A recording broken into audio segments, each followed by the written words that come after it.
Kita buatkan tempat orang untuk bisa berekspresi. Kita buatkan tempat orang untuk bersilaturahmi dengan keluarganya yang jauh di Jakarta ini. Dan juga tempat untuk curhat. Jadi kalau curhat tidak perlu mobil, bisa ke taman yang kita buatkan. Bapak Ibu Saudara-saudara sekalian, sebagai kota global, Jakarta ini ranking 74 dari 156. Di bawahnya Manila, di bawahnya Kuala Lumpur, jauh di bawahnya Bangkok dan Singapura.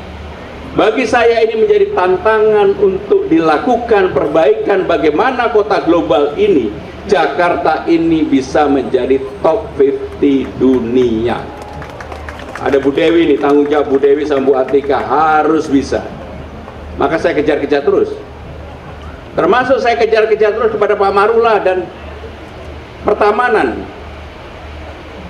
Jakarta kalau tidak sebagai ibu kota negara Republik Indonesia, Jakarta harus punya simbol. Jakarta harus punya identity. Identity yang tidak bisa berubah kecuali nanti suatu hari dirubah adalah Jakarta sebagai ibu kota ASEAN.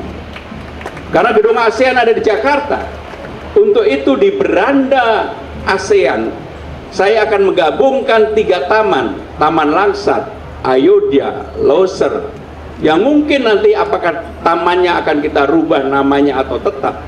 Tetapi 3 taman ini kita hubungkan. Kita buatkan jogging track yang bagus. Kita buatkan tempat orang untuk bisa berekspresi. Kita buatkan tempat orang untuk bersilaturahmi dengan keluarganya yang jauh di Jakarta ini. Dan juga tempat untuk curhat. Jadi kalau curhat tidak perlu mobil, bisa ke taman yang kita buatkan. Maka untuk itu saudara-saudara sekalian, sekali lagi saya juga mohon izin untuk ini kita lakukan perbaikan dan ini menjadi mudah-mudahan legacy baru, simbol baru bahwa Jakarta sekarang perhatian terhadap taman-tamannya. Bahkan beberapa taman sudah mulai kita buka walaupun belum dilakukan perbaikan yang sempurna. CCTV-nya, penerangannya, aksesnya, transportasi umumnya. Tetapi saya yakin kalau tidak segera dimulai, nggak akan dimulai. Maka ada 12 taman, 6 taman kita buka 24 jam, 6 taman akan kita buka sampai dengan jam 10. Kenapa ada perbedaan? Karena tidak semua taman itu tempatnya secara terbuka. Ada yang padat penduduk, seperti yang ada di Tebet. Karena akan sangat mengganggu masyarakat yang ada. Untuk itu Bapak Ibu dan saudara-saudara sekalian, sekali lagi saya ingin mengucapkan selamat Lebaran Betawi. Mudah-mudahan tradisi Lebaran Betawi ini kita buat, kita semarakkan, kita teruskan, tidak hanya di tingkat provinsi tetapi juga di tingkat kota dan kabupaten. Nanti saya akan pilih 2-3 saya akan datang, tapi jangan lama-lama. Salah satu kelebihan budaya Betawi dibandingkan budaya lain saya pelajari betul. Di Betawi ini nggak ada raja. Semua yang ada di Betawi ini pengen jadi raja. Itulah yang kadang-kadang jadi problem kita. Tetapi tidak apa-apa, budaya egaliter seperti inilah yang harus kita jaga. Dan inilah yang membuat Jakarta semakin maju karena egaliter tadi. Kritik kepada gubernur, wakil gubernur, atau siapapun, bagi saya kritik itu obat. Sehingga saya secara terbuka kepada jajaran pemerintah daerah Jakarta atau yang saya sebut dengan balai kota, saya minta semuanya terbuka dan memberikan kritik kepada kepemimpinan saya dan Bang Dul. Dan ini terakhir menjawab Kiai Lutfi lagi nih.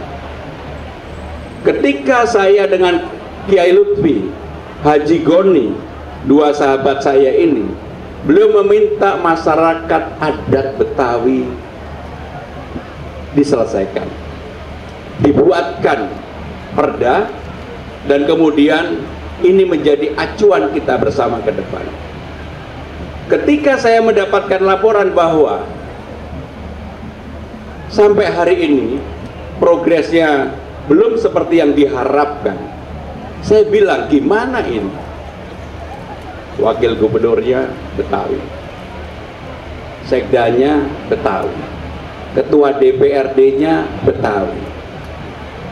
Udahlah, kalau memang ini tidak segera diselesaikan, saya akan ambil alih sendiri dan saya akan selesaikan.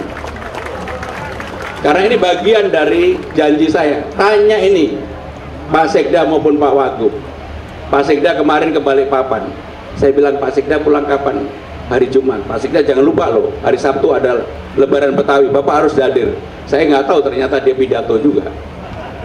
Kepada Bang Dul ketika saya Jumatan sebelah saya tanya, Bang Dul, besok abang hadir kan? Saya kawinan dulu anaknya Betaria Sonata. Iya, tapi apapun abang harus, oh pasti hadir. Saudara-saudara sekalian, acara-acara seperti ini adalah momentum yang paling berharga untuk kita semua mengekspresikan budaya Betawi ini milik kita bersama. Saudara-saudara sekalian, kalau dibiarkan nanti saya pidatonya panjang banget. Saya hari ini masih ada acara yang lain, tapi saya ingin tutup juga dengan pantun. Langit Monas cerah berseri, walau terik masih diselimuti awan. Lebaran Betawi hadir kembali, menyatukan warga dalam kebersamaan. Terima kasih. Wassalamualaikum warahmatullahi wabarakatuh. Om Santi Santi, Om Namo Buddhaya. Terima kasih Pak Anung. Hadirin yang berbahagia, cari ikan ketemu buaya, jangan mendekat, lebih baik lari. Di depan, di depan aja Pak. Abang kok izin di depan, di depan. Ya, foto-foto di depan abang kok. Di depan aja, izin. Nah, aku tadi nggak lihat. Dulu gini apa sebelah kanan. Oh. Assalamualaikum warahmatullahi wabarakatuh. Salam sejahtera bagi kita semuanya. Rekan-rekan media yang saya hormati, hari ini kita mengadakan acara Lebaran Betawi dan saya melihat acara terselenggara dengan baik, meriah, hadir seluruh komponen dan juga tokoh-tokoh utama yang ada di Betawi ini. Saya memberikan apresiasi dan selamat, dan secara khusus saya juga meminta acara-acara seperti ini tidak hanya dilakukan pada level provinsi, kalau bisa di kota dan kabupaten yang ada di 5 kota dan 1 kabupaten Pulau Seribu.